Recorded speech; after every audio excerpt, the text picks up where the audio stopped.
Okay, so imagine this for a second. A scenario where serious budget cuts could actually lead to something quite unexpected, like people being released from government detention. Yeah, it sounds pretty dramatic, almost like a movie plot. Right. But this actually happened. And that's what we're diving into today, exploring a specific congressional hearing. It focused really intensely on decisions made by the Department of Homeland Security, DHS, about releasing detainees. And this was all happening under, well, challenging circumstances. Remember, government sequestration, those automatic, across-the-board spending cuts. Exactly. They forced agencies like DHS to, make some really tough choices, tighten their belts significantly. And the material we're looking at comes directly from a, well, pretty intense exchange during that hearing. We're talking direct questions, pointed questions even. And direct responses from DHS officials about why they made these calls. Yeah. And just to be clear, our goal here isn't about taking sides. It's really about unpacking the arguments, looking at the information shared so you can understand the nuances of what actually went down. Okay, so let's get into it. Right from the start, this hearing set up this central tension. Was releasing these detainees fundamentally a political move? Or was it driven purely by the money, by those budget cuts? A necessary evil, so to speak. And the questioning side, they didn't pull any punches. They came right out and accused the DHS representative, arguing the releases were a, quote, political determination. Right, part of a wider sequester campaign, they called it. Yeah, and they linked it to other things they saw as, well, designed to cause public pressure. Things like the fictional firing of teachers, closing the White House for tours. Even displacing meat inspectors. It really paints a picture, doesn't it?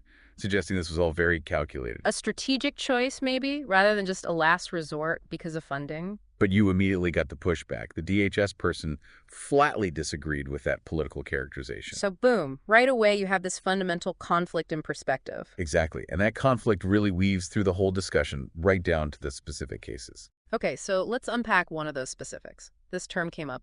Level 1 violator. What does that actually mean in this context? The source is very clear here. Level 1 offenders are defined specifically as aggravated felons. Aggravated felons. So we're talking about serious crimes, potentially violent ones. That's the definition they were working with, yes. And the initial number discussed, it was 8, right? 8 level 1 aggravated felons released initially. That was the number first brought up, yeah. Yeah. Which, understandably, raised some eyebrows. Definitely. But then the number presently released was clarified as 4. Right. So the immediate question was, well, what happened to the other 4? And what was the explanation? It was a bit mixed. Mm. For 2 of them, apparently their computer records were wrong. They shouldn't have been on the release list in the first place, so they were brought back in. Okay, so data errors. What about the others? Well, one was described simply as a mistake. Basically, instructions sent to the field office weren't followed correctly. A mistake involving an aggravated felon. That seems significant.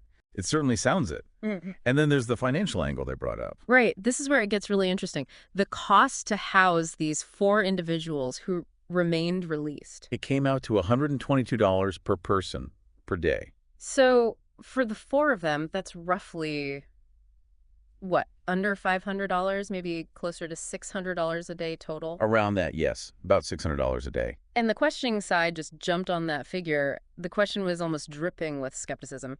You can't find $600 anywhere else in your budget. Exactly. It made that small amount, relatively speaking, a huge sticking point. Was releasing aggravated felons really necessary to save $600 a day? It puts the whole financial necessity argument under a pretty harsh spotlight, doesn't it? It absolutely does, especially when you're talking about public safety concerns. And they mentioned a specific case, too, didn't they? Yes, they highlighted one level 1 offender, someone who had been a lawful permanent resident for 44 years, a green card holder for decades. Wow, so someone with deep ties legally in the country, released. That detail definitely added another layer, suggesting these weren't just recent arrivals or people with tenuous connections. So, given all this, the focus naturally shifted. Who actually made this call? Who decided to release these individuals as part of the sequestration plan?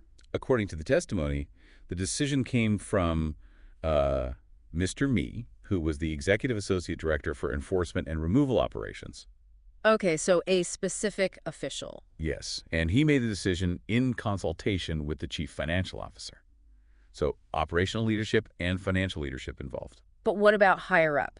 What about the Secretary of Homeland Security? Was she involved or aware? Well, the source indicates she was, quote, surprised and regretted the timing and not notification. Surprised and regretted it. That's quite an admission. And the Right. DHS representative agreed with that sentiment. Yes, they confirmed that the secretary felt that way. Okay, so the head of the department wasn't given a heads up, apparently. And furthermore, the representative wasn't aware of any conversations about these specific releases with a Mr. Sandwig who works directly for the secretary. So it really points towards a potential disconnect, maybe a communication breakdown between the operational level and the secretary's office. That's certainly the impression it gives, Mhm. which led to a really pointed question from the committee. Let me guess.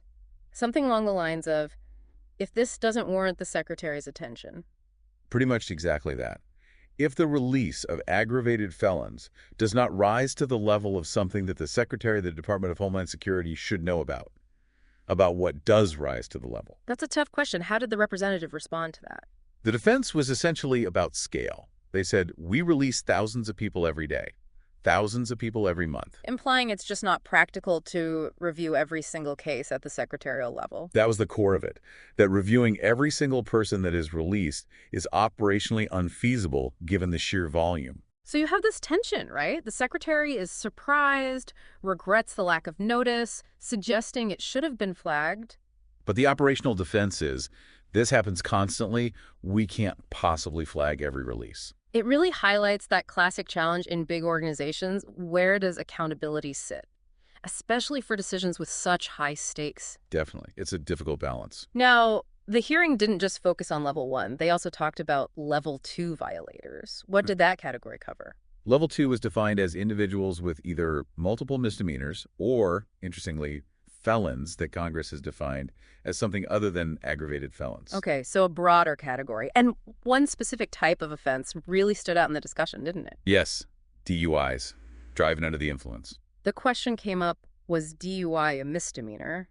And the answer was generally yes, at least for a first offense, though state laws vary for subsequent ones. Right. But then came the really critical question. Did you release any recidivist drunk drivers, meaning repeat offenders? And the answer was yes. The representative confirmed they released many individuals who had DUI offenses, and that included repeat offender DUIs. Okay, releasing repeat drunk drivers, that sounds like something that would definitely raise public safety concerns. Absolutely.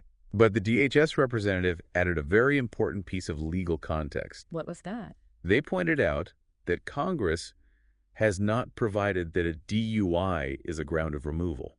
Meaning, legally, you can't deport someone just for a DUI, even a repeat offense. Correct. While it's obviously a serious issue, it doesn't automatically trigger removal under federal immigration law. Most misdemeanors don't. So how does it factor in then? The representative explained its agency policy that factors that in. DHS chooses to consider DUIs when deciding whether to detain or release someone, even if it's not a mandatory reason for removal. So they can't order removal based solely on a DUI. I can't order you removed for having committed a DUI, was the direct quote. But they do use it as a factor in deciding whether to keep someone detained while their case proceeds. That's a really key distinction. It is. It highlights the discretion the agency has in these situations. Okay, so let's sort of circle back to where we started, that core disagreement. The accusation kept coming up. These releases weren't really about saving money under sequestration. Right. The claim was it was part of a strategy to get the public fired up, to create mayhem, essentially, to make the sequestration cuts seem really painful. That's a pretty serious charge, alleging intentional disruption. It is. And the DHS representative's response was very direct. Yeah. That was never said. A firm denial of any such strategy. Okay, so what was their explanation for how releases normally work? They described the system as allowing for release on supervision for many people who are going through immigration proceedings. They stressed they aren't detaining people for purely punitive or penal reasons. Their job is immigration enforcement, not criminal punishment per se. Exactly. Detention is primarily to ensure appearance for proceedings and for removal if ordered. And crucially, they stated that the vast majority of people in proceedings by statutory design are not mandatory detention. Meaning the law itself anticipates that many people in proceedings won't be detained the whole time. That's the point they were making, that releases are a normal part of the system, not just an emergency measure for budget cuts. But the questioning side still wasn't entirely buying the financial necessity argument, especially for those level 1 offenders, right? Not at all. The final challenge was basically, look, You could have found that $600 somewhere else through programmatic rescheduling, shifting funds around. The assertion was pretty blunt. Don't act like you could not have. Yeah, it left that lingering question. Was the release of aggravated felons truly unavoidable financially, or was there another way? Wow. So this deep dive really took us into a pretty intense and complex situation. You've got accountability questions, the real reasons behind detainee releases, the clash between budget pressures and legal rules. And public safety concerns, of course.